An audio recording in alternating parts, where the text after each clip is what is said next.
Hello વિદ્યાર્થી મિત્રો, આગળ આપણે 15મા સ્વાધ્યાયનો જે 15મો એક્ઝામ્પલ હતો ત્યાં સુધી જોયું હતું. હવે 2.16 જે સ્વાધ્યાયનો દાખલો છે ત્યાંથી આપણે જોઈએ. બરાબર, તો એની રકમ છે કે પરમાણ્વીય માપક્રમની લંબાઈનો સુવિધાજનક એકમ એંગસ્ટ્રોમ છે. અને આપણને ખબર છે એંગસ્ટ્રોમને કેટલામ થાય, 1 એંગસ્ટ્રોમ બરાબર 10⁻10 મીટર વડે દર્શાવાય છે. હાઇડ્રોજન પરમાણુનો વિસ્તાર એ 0.5 એંગસ્ટ્રોમ છે. તો 1 મોલ હાઇડ્રોજન પરમાણુનું આણ્વિક કદ મીટર ક્યુબમાં કેટલું હશે? આપણે શોધવાનું શું છે? 1 મોલ હાઇડ્રોજન પરમાણુનું આણ્વિક કદ. તમને હાઇડ્રોજનનો પરમાણુનો વિસ્તાર તમને આપેલો છે. બરાબર, હવે આપણે અહીંયા હાઇડ્રોજન પરમાણુઓનું આણ્વિક કદ શોધવાનું છે, અને એ પણ કેટલા? 1 મોલમાં રહેલા. બરાબર, તો એના માટે આપણે શું કરીશું? પહેલાં આપણે હાઇડ્રોજનના એક પરમાણુનું તો કદ શોધી દઈએ. એક પરમાણુનું કદ શોધીશું તો આપણને 1 મોલમાં હાઇડ્રોજન પરમાણુનું કદ મળી જશે. બરાબર, તો પહેલાં આપણે લખી દઈએ અહીંયા H2 પરમાણુ જે છે એની પરમાણુવીય ત્રિજ્યા આપણને એનો પરમાણુનો વિસ્તાર આપેલો છે. એનો મતલબ એની ત્રિજ્યા આપેલી છે કેટલી? R બરાબર 0.5 એંગસ્ટ્રોમ. અને એંગસ્ટ્રોમમાંથી મીટરમાં ફેરવવા માટે 10⁻10 વડે ગુણવા પડે. તો એનું શું થશે? ત્રિજ્યા R બરાબર 0.5 × 10⁻10 મીટર. બરાબર, હવે આપણે એક હાઇડ્રોજન પરમાણુનું કદ શોધી દઈએ. હવે હાઇડ્રોજન પરમાણુ છે એનું કદ શું થશે? V બરાબર 4/3 πr3. બરાબર, બધાની કિંમત મૂકી દો. 4/3 પાઈ એટલે કેટલા થશે? 3.14 ગુણ્યા R આપણને કેટલા મળ્યા? 0.5 × 10⁻10 બરાબર, હવે આ બધા જે છે પદો એમનો ગુણાકાર કરી દો. 0.5 ગુણ્યા 0.5 ગુણ્યા 0.5 કરીશું. કેમ? કારણ કે એની 3 ઘાત છે એટલા માટે. કેલ્ક્યુલેટરના અંદર કરશો તો અહીંયા પણ જુઓ 10⁻10 છે ને એનું શું છે? ઘન. તો અહીંયા શું થશે? 10 ગુણ્યા 3 એટલે કેટલી થશે? 10⁻30. તો તમને અહીંયા એક હાઇડ્રોજન પરમાણુનું કદ મળી ગયું. કેટલું? આટલું. બરાબર, હવે એને આપણે થોડું આ રીતે પણ લખી શકીએ, કારણ કે પોઈન્ટ છે એને આપણે પાછળ લઈ જઈએ થોડો. તો અહીંયા 5.233 કરી દઈએ તો 10⁻31 મીટર ક્યુબ થાય. તમે ફેરવો તો પણ ચાલશે, નહીં ફેરવો તો પણ કંઈ વાંધો નથી. બરાબર, તો આપણને એક હાઇડ્રોજન પરમાણુ માટેનું કદ મળી ગયું. પરંતુ રકમના અંદર તો આપણે શું શોધવાનું કીધું છે? 1 મોલ હાઇડ્રોજન પરમાણુનું શોધવાનું છે. તો આપણને પહેલાં ખબર હોવી જોઈએ કે 1 મોલના અંદર કેટલા હાઇડ્રોજન પરમાણુઓ હોય. બરાબર, તો 1 મોલ હાઇડ્રોજન પરમાણુની સંખ્યા એ એવોગેડ્રો અંક Na જેટલી હોય. ખ્યાલ આવ્યો? 1 મોલ જે હાઇડ્રોજન પરમાણુ આપણે કહીએ તો એના અંદર કેટલા પરમાણુઓ હોય? એવોગેડ્રો અંક જેટલા. એને આપણે Na કહીશું. અને એવોગેડ્રો અંક કેટલો છે? 6.023 × 10⁻23. બરાબર, આપણે એક હાઇડ્રોજન પરમાણુનું કદ આપણને મળી ગયું. અને આપણે શોધવાનું શું છે? 1 મોલ હાઇડ્રોજન પરમાણુનું કદ.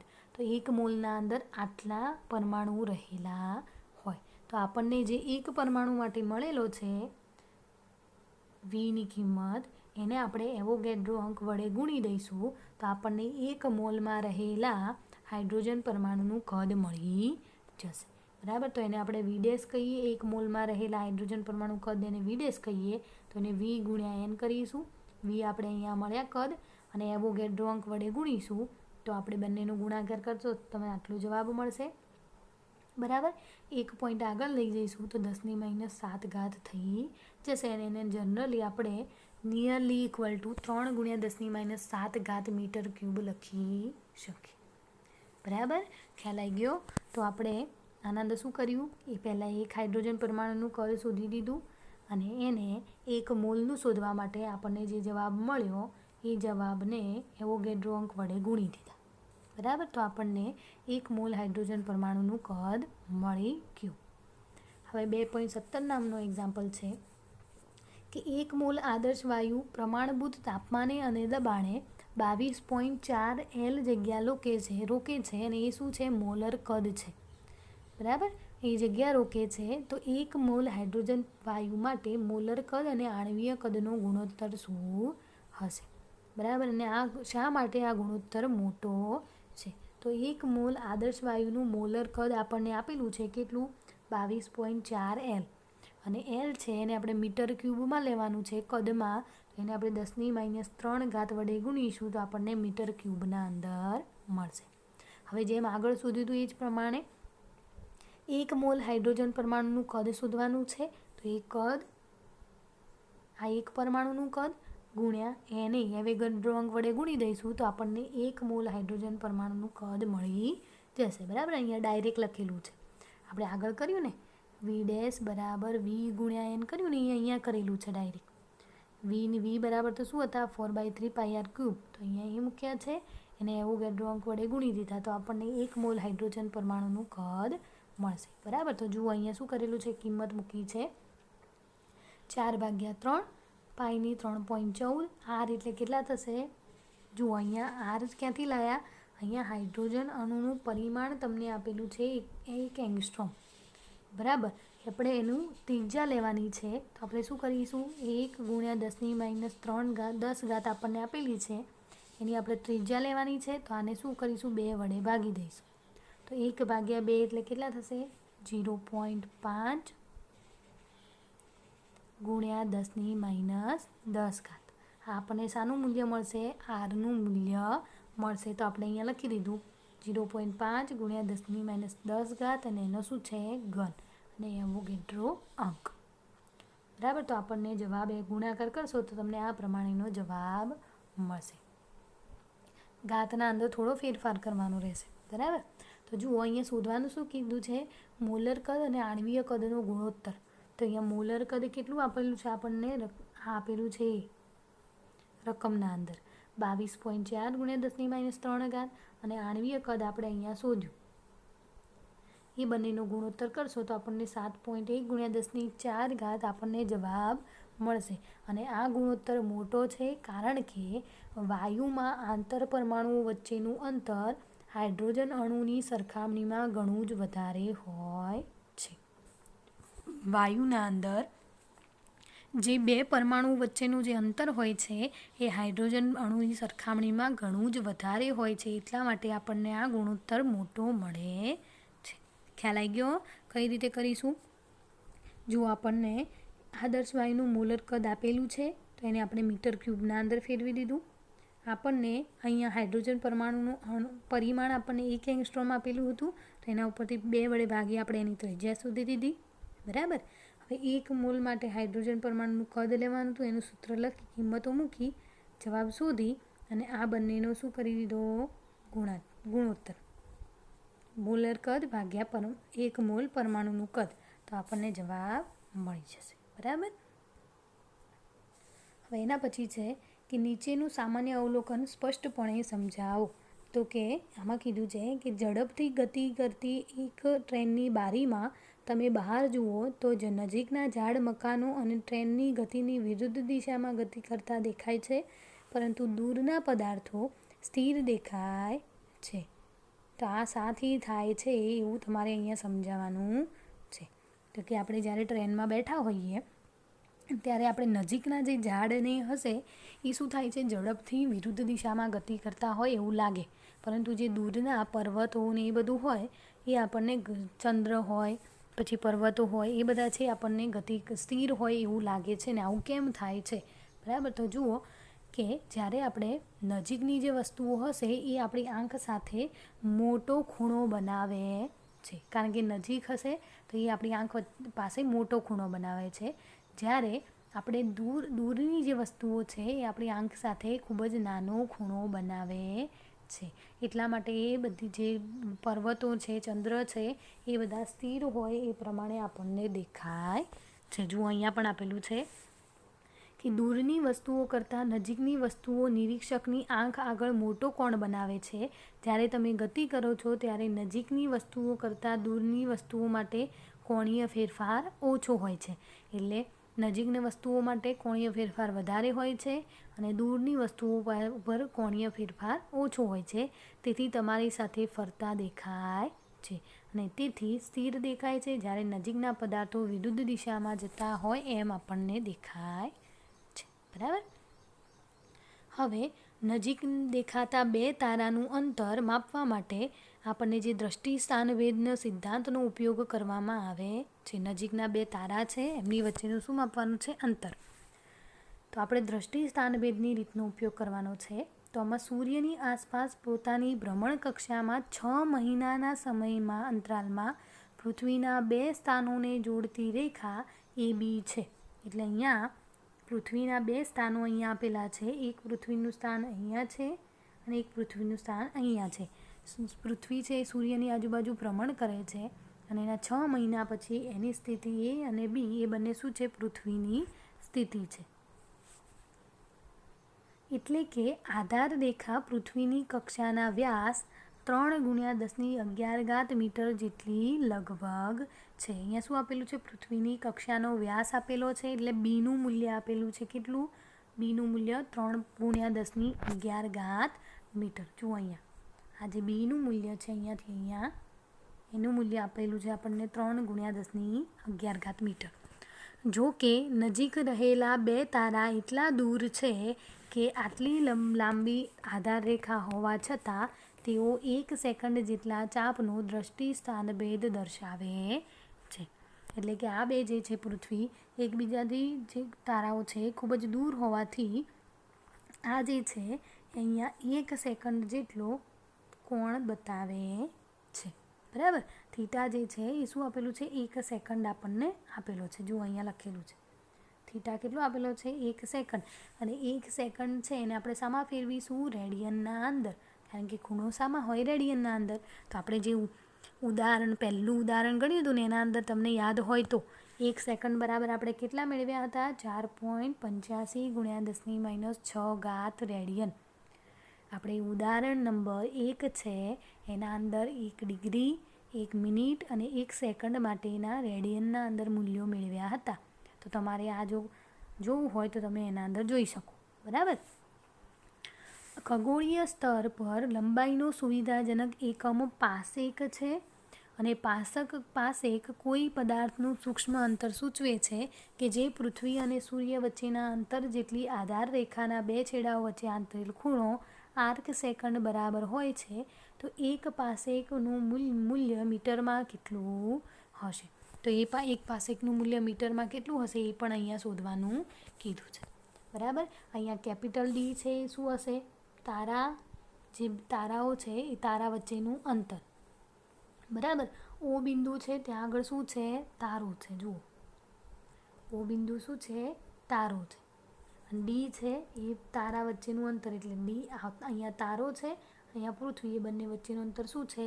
D જેટલું. બરાબર. અને આના ખૂણો કેટલો મળે છે આપણને? Theta dash. અને થીટા ડેશ શું થશે? 2 થીટા. કેમ? કારણ કે અહીંયા થીટા વત્તા થીટા એટલે શું થશે? અહીંયા થીટા ડેશ બરાબર 2 થીટા થશે. બરાબર. જુઓ આપણે અહીંયા લખેલું છે થીટા ડેશ બરાબર 2 થીટા. આપણને બધાની કિંમત મળી ગઈ. હવે દ્રષ્ટિ સ્થાનભેદના ઉપરથી આપણે લખીશું સૂત્ર એનું. થીટા ડેશ બરાબર B/D. ડીને એક શોધવાના છે એટલે એને કરતા બનાવી દો. તો અહીંયા શું થશે? B/થીટા ડેશ. અને થીટા ડેશ તો શું છે? 2 થીટા. તો અહીંયા આપણે 2 થીટા મૂકી દીધા. બધાની કિંમત મૂકો. બીની કિંમત કેટલી છે? 3 × 10⁻11. 2 × થીટાની કિંમત કેટલી મળી? 4.85 × 10⁻6. આમનું સાદું રૂપ આપો અને ઘાતને ફેરવો તો તમને આટલી જવાબ મળશે. બરાબર. જુઓ અહીંયા ઉપર કેટલી ઘાત છે? 10⁻11 છે અને નીચે 10⁻6 છે. એને આપણે ઉપર લઈ જઈશું તો કેટલી થશે? 10⁻6 થશે. બરાબર. તો 11 + 6 એટલે કેટલા થશે? 10⁻17. ખ્યાલ આવ્યો? તો હવે એને એક પોઈન્ટ આગળ લખી દઈશું તો આપણને મીટરમાં જવાબ મળશે. બરાબર. પરંતુ આના અંદર જવાબ આપણે શામાં શોધવાનો કીધો છે? પાસેકના અંદર. તો તમને યાદ હોય કે એક પાસેક બરાબર કેટલા થાય? 3.08 × 10⁻16 મીટર. શું કહેવાય? એક પાસેક બરાબર આપણે એની વ્યાખ્યા જોઈ હતી 3.08 × 10⁻16 મીટર. તો આપણને જવાબ પણ અહીંયા એટલો જ મળે છે. તો આપણે એને એક પાસેક કહી શકીએ. બરાબર. તો આપણને એનો જવાબ મળી ગયો. ખ્યાલ આવી ગયો?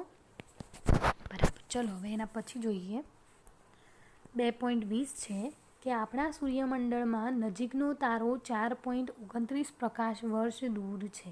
આપણા સૂર્યમંડળથી 4.29 પ્રકાશ વર્ષ એક તારો દૂર છે.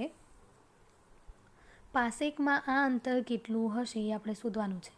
પ્રકાશ વર્ષના અંદર આપેલું છે તો આપણે એને શામાં શોધવાનું છે? પાસેકમાં આ અંતર કેટલું હશે. તો ચલો આપણે પહેલાં એ જોઈ લઈએ. પહેલાં તો એક પ્રકાશ વર્ષ એટલે કેટલા થાય? 9.46 ગુણ્યા 10⁻15 મીટર. એક પ્રકાશ વર્ષ એટલે કેટલા થાય? 9.46 ગુણ્યા 10⁻15 મીટર. હવે 4.29 પ્રકાશ વર્ષ આપણને આપેલો છે તો આપણે શું કરીશું? આને જે મૂલ્ય છે એને 4.29 વડે ગુણી દઈશું. બરાબર? જુઓ, એક પ્રકાશ વર્ષ બરાબર કેટલા થાય? 9.46 ગુણ્યા 10⁻15 મીટર. તો આપણે તો અહીંયા કેટલા પ્રકાશ વર્ષ છે? 4.29 પ્રકાશ વર્ષ. તો આપણે પેલું ગણિતના અંદર કરતા હોય ને તો તમે યાદ હોય તો તમને કે એક જનરલી લખું છું, બરાબર? 1 મીટર બરાબર 100 સેન્ટીમીટર થાય તો 5 મીટર બરાબર કેટલા થાય? તો આપણે એમ કરતા ને 100 ગુણ્યા 5 ભાગ્યા 1. આ રીતે કરતા. તમને યાદ છે? મેથ્સના અંદર 10મા ધોરણના અંદર કરતા કે 1 મીટર બરાબર 100 સેન્ટીમીટર થાય તો 5 મીટર એ કેટલા? તો આપણે શું કરી દીધું? 5 ગુણ્યા 100 ભાગ્યા 1. એવી જ રીતે અહીંયા પણ કરેલું છે કે એક પ્રકાશ વર્ષ LY એટલે પ્રકાશ વર્ષ 9.46 ગુણ્યા 10⁵ મીટર છે. તો આપણે તો અહીંયા કેટલા પ્રકાશ વર્ષ આપેલા છે? 4.29 પ્રકાશ વર્ષ હોય તો એ મીટરમાં કેટલા થશે? તો આપણે અહીંયા શું કરીશું? 4.29 ગુણ્યા 9.46 અને ભાગ્યા 1. તો ભાગ્યા 1 ના લખીએ તો ચાલે, તો અહીંયા લખી દીધું 4.29 ગુણ્યા 9.46 ગુણ્યા 10⁻15. બરાબર? આ બંનેનો ગુણાકાર કરીશું તો આપણને મીટરના અંદર મળશે. પરંતુ આપણે અહીંયા શોધવાના શામાં છે? પાસેકમાં શોધવાના છે, મીટરમાં નથી શોધવાના. બરાબર? તો આપણને અહીંયા જ્યાં પ્રકાશ વર્ષમાંથી આપણે શામાં ફેરવ્યું? મીટરના અંદર. હવે આપણને ખબર છે કે એક પાસેક બરાબર કેટલા થાય? 3.08 ગુણ્યા 10⁻16 મીટર. પરંતુ આપણને અહીંયા કેટલા મીટર આપેલા છે? તો આપણે એનું ઊંધું કરી દઈએ. ચલો, એક પાસેક બરાબર 3.08 ગુણ્યા 10⁻16 મીટર થાય. તો અહીંયા 3.08 ગુણ્યા 10⁻16 મીટર બરાબર એક પાસેક આપણે લખીએ. પરંતુ અહીંયા આપણને કેટલા મીટર આપેલા છે? 4.58 ગુણ્યા 10⁻16. તો આટલા મીટર બરાબર કેટલા થાય? તો આપણે શું કરીશું? આ બંનેનો ગુણાકાર અને આ પદ છે ભાગાકારમાં. તો અહીંયા 4.58 જો 0 અહીંયા ખોટા લખ્યા છે. 4.58 ગુણ્યા 10⁻16 ગુણ્યા 1 ભાગ્યા 3.08 ગુણ્યા 10⁻16. તો આપણને 1.32 પાસેક મળશે. બરાબર? તો આપણને પહેલો જવાબ મળી ગયો. એના પછી શું કીધું છે? સૂર્યની આસપાસ પોતાની ભ્રમણકક્ષામાં 6 મહિનાનો સમય અંતરાલે પૃથ્વીના 2 સ્થાનો પરથી આ તારાને જોવામાં આવે તો કેટલા કોણ આંતર છે?